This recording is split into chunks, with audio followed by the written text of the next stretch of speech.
Your perfume already knows what it's supposed to do. It's supposed to just be sprayed and lay there and do nothing.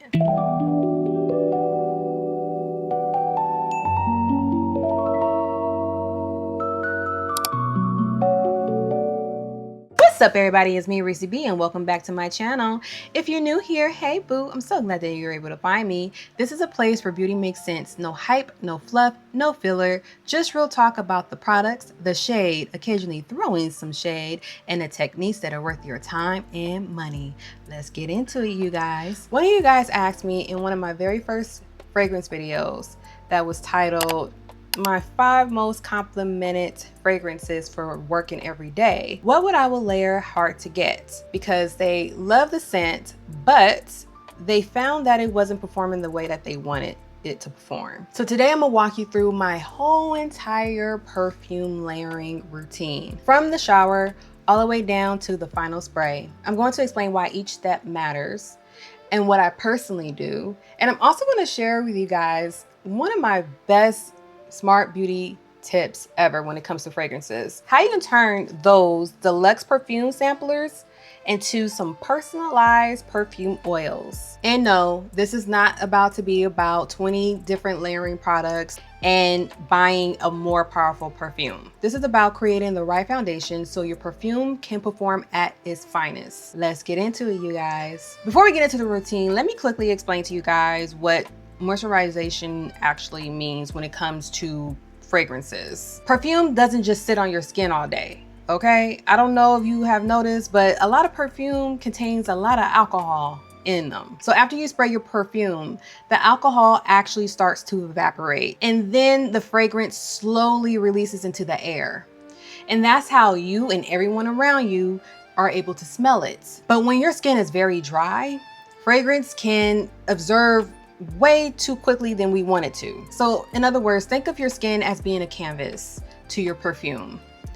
If the canvas is dry, the fragrance does not have the best chances of surviving on the surface on its own. But when your skin is moisturized, you can create a softer, more hydrated foundation that can let your scent linger longer. I would not literally think of lotion literally gluing your fragrances to your skin. Instead of thinking of lotion as a preparation to your canvas. Sometimes you don't need to immediately run out and buy a stronger perfume.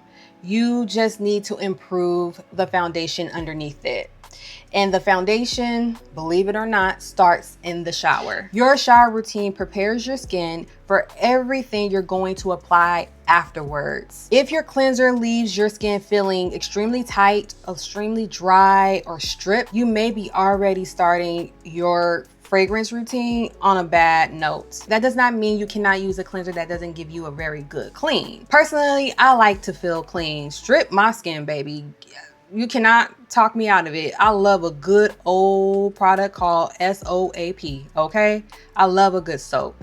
But I also make sure that I add moisture back onto my skin after I strip my body with soap. But if you don't want to use soap, you can always go in with your moisturizing body washes or shower oils or in shower body balms. Moisturizing body washes can often contain ingredients like glycerin, shea butter, and then other conditioning oils that help the skin feel softer after rinsing. A shower oil works similar, to be honest. It cleanses the skin, but it may leave your skin feeling less stripped than most traditional soaps or body washes. Personally, I use Dr. Bronner's, and after that, I like to either go in with my Dove antibacterial soap or my Necessaire body wash.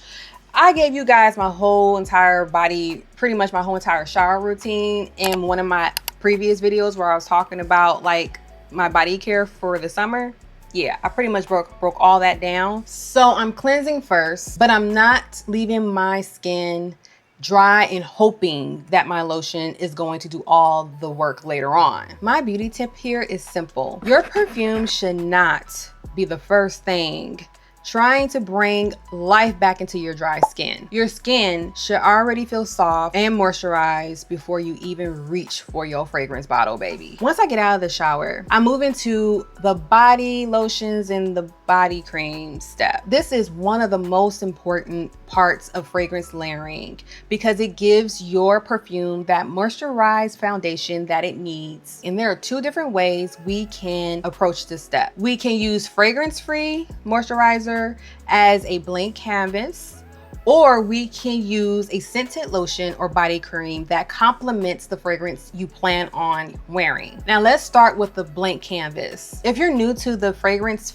layering game, or you don't know which scents complement which fragrance, then a fragrance-free lotion is the easiest and safest place to start. It moisturizes your skin without adding another scent that might compete with your fragrance later on. And here's an important beauty tip as well. There is a huge difference between fragrance-free and unscented. They're not the same. A product that is labeled fragrance-free is generally formulated without added fragrances. A product labeled unscented may still contain ingredients that cover or neutralize natural smells of the formula. So if you're looking for a true blank canvas lotion, check for the words fragrance free. You can use something like this because this is always on deck in my house. You can use CeraVe. They're very well known for having fragrance free lotion, or whatever moisturizer that works well for your skin. Just make sure that it's fragrance free. I care more about the product's performance than whether it considered to be luxurious. You know what I'm saying? Look for ingredients like glycerin or sensiminize or shea butter or other scientific words I'm gonna put on the screen because I'm not about to go there or butcher it today. It's not hooked on phonics today, so we're not gonna do that. But I'll put the ingredients list on the screen for you guys, okay? The goal is to leave your skin feeling comfortable, soft, and hydrated. But I don't always use fragrance-free lotion. Sometimes I want a lotion that can become the whole entire fragrance experience. That is when I use scented body lotions or scented body creams that complements the perfume. For example, if I'm wearing a warm vanilla fragrance, I tend to reach for Fenty Vanilla Dreams. If I'm wearing something soft, musky, floral, or lightly sweet, I choose a lotion that supports the notes without overpowering the fragrance. The lotion does not have to smell exactly like the perfume. It just needs to make sense with it. Think fragrance families. Vanilla pairs beautifully with warm ambers, musk, caramel, most florals, and woody notes. Fresh fragrances can work well with clean musk, light citrus, or fragrant-free lotions. Fruity fragrances pair very nicely with vanilla, coconut, or other fruit that's already present in the perfume. You're not trying to create a fight between your lotion and your perfume. You want them to blend beautifully together, like one good happy family. For hard to get, I will use something that's warm, creamy, lightly sweet, or musky. I would avoid putting it over something that's extremely hard or heavily spiced, because hard to get is a very soft fragrance. I would not want the lotion to completely overpower it. Now we're getting into one of my favorite parts when it comes to my layering routine, and that is perfume oils. A perfume oil is useful because oils generally sit closer to the skin and evaporates more slowly than the alcohol-based perfume spray. The oil gives you a softer scent that sits closer to the body, while your perfume spray gives you more projection and creates a scent trail people notice around you. But here's where my routine is a little different. I don't always go out and purchase separate perfume oils. I actually make my own. Whenever I receive deluxe perfume samples, I just don't let those samples sit in my drawer unused. I use them to create a matching perfume oil with jojoba oil. I got this jojoba oil online, of course, through Amazon. Jojoba oil is lightweight. It works well as a carrier oil. It is technically a liquid wax, and it has a structure that is similar to the natural oils produced on your skin. That is one of the reasons it is commonly used in skincare and body care products. This is one I made. This is Burberry Goddess. I got these dropper bottles on Amazon. I think they come in a pack of 4 or 6. I'm not sure. They come in a pack of 4. I pretty much mix jojoba oil with the sampler perfumes that I have, you know, laying around here. Me creating a perfume oil with a deluxe sample of Burberry that I have around here somewhere pretty much gives me a diluted oil-based version of a fragrance I already own. I apply a small amount of perfume oil to the areas of my wrists, my neck, and outside of my elbows, and then I follow up with the spray of perfume. You don't need to saturate your skin with oil, okay? I ain't trying to make you like a greasy mess. I'm not saying that. So all I'm trying to say is that, you know, a little bit goes a long way. Anytime you are mixing or applying fragrance oils, make sure that the bottle is clean and your hands are clean, and, you know, do a little couple patch tests before applying it all over body, because, you know, it's an oil. Some people may not be able to handle the oil being on their body. I don't want you coming back to this video underneath my comments saying you caused me to break out. That's not my fault. I'm telling you right now, if you know you oil prone, if you know you're an oily prone girl, use discernment, sis. Instead of me buying another product, aka a perfume oil, I'm turning something that I already have and making it useful to my fragrance layering routine. For someone who wants to keep things very simple, this step is very optional, okay? Lotion and perfumes can also work beautifully, but when I want to create a layer or help a softer fragrance stays longer, this is the step I like to add. Now the skin is clean, you're moisturized, baby, you glowing, you know, you looking cute, okay? You glowing in the mirror, and you layered with perfume oil, and it's finally time for the fragrance spray. Where you spray your perfume can make a difference in the way the scents develop and projects. You have probably heard people talk about pulse points. Pulse points are areas where the blood vessels sit closer to the surface of the skin and your body naturally gives off more heat. That warmth can help the fragrance genuinely diffuse into the air. Common pulse points include sides of the neck, behind the ears, the wrists, inside your elbows, the chest, and behind your knee. You don't need to spray every single pulse point. Just choose the areas that make sense to you and the strength of the perfume. For my everyday routine, I normally spray on my bare skin before I even get dressed. That's where I start spraying. Another person asked me how many sprays, and I couldn't really give them an answer because before I even get dressed, baby, I'm already spraying my perfume. And then after I'm dressed, I spray it again. So I couldn't really give you a number, but I'm telling you what I normally do, okay? I normally spray on my bare skin. I like to spray both sides of my neck, my wrists, and sometimes my chest, my inner elbow, behind my knees as well. And then I'll lightly spray my clothes after I'm dressed. Fabrics can actually hold on to a fragrance longer than skin, which is one of the reasons why I like doing both methods of bare skin and clothes. But be careful when it comes to spraying your clothes, okay? I just said that a lot of fragrances have alcohol in them and they also have oil content in them as well. I will not spray directly onto silk or satin or anything you're worried about staining without testing first. Once again, I don't want to hear it. I don't want to hear any complaints like, girl, you ruined my satin shirt. I didn't say that. I said test it out first. And I'm sorry your shirt took an L. Once again, sis, use discernment. I have hard to get out here with me today. So I'm going to spray her. Now let's talk about it real quick. Let's talk about the no rub rule. I know a lot of us grew up spraying our wrists and immediately rubbing them together. Like it's Jiminy Cricket up in here. We're rubbing things together. No, don't do it. It's already breaking it down already. I just wasted the spray. We're supposed to do this.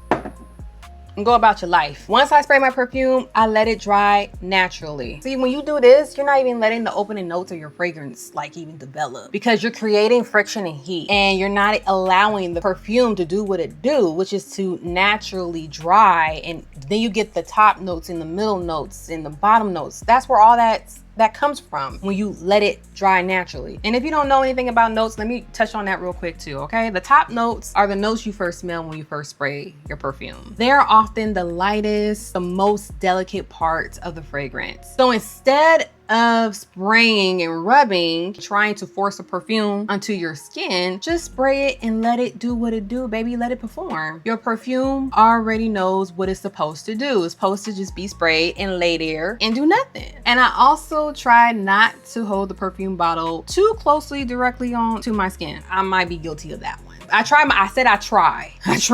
I can't make no guarantees, okay? As I said, I might do that actually. So I try to spray a couple of inches away from my body so the fragrance can land on my skin as a mist instead of creating, you know, that one soap wet spot. And remember, the number of sprays should depend on the fragrance. A strong perfume may only need a couple of sprays, while a body mist or an EDT may need more. This routine is not about using the same number of sprays with every single fragrance. It's about understanding the perfume you are wearing and adjusting accordingly. Now let's get this all together using Hard to Get. Because Hard to Get is soft, airy, and easy to wear, I would not pair it with a base that's too heavy or too loud. I would begin in the shower with my normal cleansing routine, and once I get out, I would use either a fragrance-free body lotion or a creamy, lightly sweet lotion that can support the fragrance. Then, because I do make my own perfume oils, I would use a deluxe sample of Hard to Get mixed with jojoba oil and apply a small amount on my pulse points. After that, I would spray Hard to Get onto my skin and lightly mist my clothes, and that allows me to wear the same fragrance in layers. The lotion prepares my skin. The perfume oil creates closer, longer wearing base, and the perfume spray adds the projection. This does not just turn Hard to Get into a completely different perfume. It helps me get more from the scent I already enjoy. And that's the whole entire point of layering. You're not always trying to create a complicated fragrance combination. Sometimes you are simply helping one fragrance perform better. Before we finish, let me give you a few mistakes to avoid. The first mistake is using too many strong scented products all at once. If your body wash is strong, your lotion is strong, your oil is strong, and your perfume is strong, baby, you a walking headache. But none of these scents complement each other. The results may become overwhelming, aka a walking headache. The second mistake is assuming more products automatically means better longevity. Overspraying may make a fragrance louder in the beginning, but it does not necessarily make the scent develop better. Sometimes it just becomes too much for people to be around you, like I said, aka a walking headache. Third mistake is ignoring your skin. If your skin is extremely dry, continue focusing on regular body care routine. And the fourth mistake is expecting every perfume to last for the exact same number of hours. Fragrances are formulated differently. Fresh citrus scents, soft florals, body mists, EDTs, rich amber perfumes are not going to perform the same way. But layering can help you get more wear from your fragrance, but it cannot completely change the perfume's natural structure. So the next time your perfume seems to disappear too quickly, do not immediately assume the fragrance is a complete failure. Take a look at the foundation underneath it. Start in the shower, moisturize your skin, use a fragrance-free lotion or a complementary scented cream. Add a perfume oil if you want to add another layer. Then spray your pulse points. Let the fragrance dry naturally and lightly mist your clothing when the fabric allows it. Remember, we are not trying to wear more perfume just for the sake of wearing more perfume. We are helping our perfume perform better. And that's it for today's video, you guys. Thank you so much for hanging out with me. It genuinely means so much to me. If you learn anything or you just simply love hanging out with me, go ahead and give this video a thumbs up. It really helps my channel grow. And if you haven't subscribed yet, then baby, what you waiting on? Go ahead and hit that subscribe button. I have a new video out every week and I have so much coming down the pipeline, and I know you do not want to miss it. Please leave your thoughts in the comments below, and I'll also like to know, what is one fragrance you absolutely love but you cannot get it to last? Please leave the name in the comments and I may be able to help you put a layering combination together in an upcoming video. Until then, talk to you guys soon. Bye.